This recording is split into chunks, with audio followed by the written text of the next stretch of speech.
ঢাকা 13 আসনে জমে উঠেছে হাড্ডাহাড্ডি লড়াই।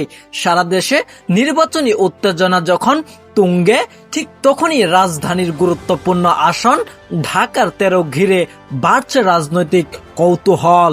মোহাম্মদপুর কেন্দ্রিক এই আসনে এবার মুখোমুখি অবস্থানে দুই ভিন্ন ধারার প্রার্থী। বেসরকারি সংস্থা সোচ্চারের প্রকাশিত সাম্প্রতিক এক জরিপে দেখা গেছে এই আসনে হতে যাচ্ছে হাড্ডাহাড্ডি লড়াই। জরিপ অনুযায়ী ধানের শীষ প্রতীকের প্রার্থী ববি হাজ্জারের পক্ষে ভোট দিতে চান 42.6% ভোটার। অন্যদিকে রিকশা প্রতীক মামুনুল হকের পেয়েছেন 39.6% ভোটারের সমর্থন, অর্থাৎ দুই প্রার্থীর ব্যবধান মাত্র 3%। তবে এখনো 10.4% ভোটার সিদ্ধান্তহীন, আর 5.9% ভোটার কাকে ভোট দেবেন তা প্রকাশ করতে আর রাজি নন, যা এই আসনের ফলাফলকে আরো অনিশ্চিত করে তুলছে। ঢাকার উত্তর সিটি কর্পোরেশনের 28 থেকে 34 নম্বর ওয়ার্ড নিয়ে গঠিত এই আসনের মোট ভোটার সংখ্যা 4,08,791 জন। এর মধ্যে পুরুষ ভোটারের সংখ্যা 2,09,812 জন, নারী ভোটারের সংখ্যা 1,98,971 জন এবং তৃতীয় লিঙ্গের ভোটারের সংখ্যা মাত্র 8 জন।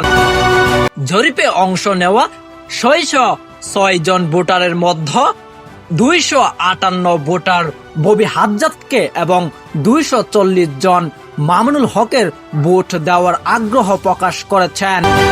লিঙ্গভিত্তিক ফলাফলে দেখা গেছে পুরুষ ভোটারের সংখ্যা 44.8% এবং নারী ভোটারের 40.1% বিএনপির পক্ষে। অন্যদিকে নারী ভোটার 40.8% এবং পুরুষ ভোটার 38.6% মামুনুল হকের পক্ষে মত দিয়েছে। প্রার্থীদের প্রতিশ্রুতির দিকে তাকালে ববি হাজ্জাত জোর দিচ্ছেন নাগরিক সুবিধা ও অবকাঠামো উন্নয়ন, সুশাসনের উপর। অন্যদিকে মামুনুল হক তুলে ধরছেন নৈতিকতা ও সামাজিক সংস্কার এবং মূল্যবোধ ভিত্তিক নেতৃত্বের প্রতিশ্রুতি। তবে এই আসনের ভোটারদের প্রত্যাশা স্পষ্ট। মোহাম্মদপুরের জলবদ্ধতা, যানজট ও নিরাপত্তা, ড্রেনেজ ব্যবস্থা ও নাগরিক সেবার উন্নয়ন চান তারা। বিশ্লেষকদের মতে এই মুহূর্তে জরিপে সামান্য এগিয়ে থাকলেও সিদ্ধান্তহীন ভোটাররাই শেষ পর্যন্ত ফলাফল নির্ধারণে বড় ভূমিকা রাখবে। তাই ঢাকা 13 আসনে লড়াইটি সীমাবদ্ধ নেই কেবল দুইটি প্রার্থীর মধ্যে, বরং এটি হয়ে উঠছে ভোটারদের আস্থার পরীক্ষা।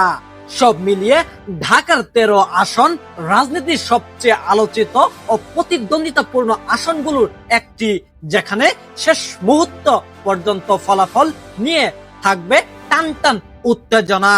তবে শেষ মুহূর্তে সেই নীরবতা ভোটাররা কাকে সমর্থন দিয়ে সংসদে পাঠাবেন সে প্রশ্নের উত্তর মিলবে ভোটের দিনে। নির্বাচনে এই পালাবদলের সন্নিক্ষণে দাঁড়িয়ে এরকম গুরুত্বপূর্ণ আপডেট পেতে চোখ রাখুন আমাদের পরবর্তী বিশেষ প্রতিবেদনগুলোতে।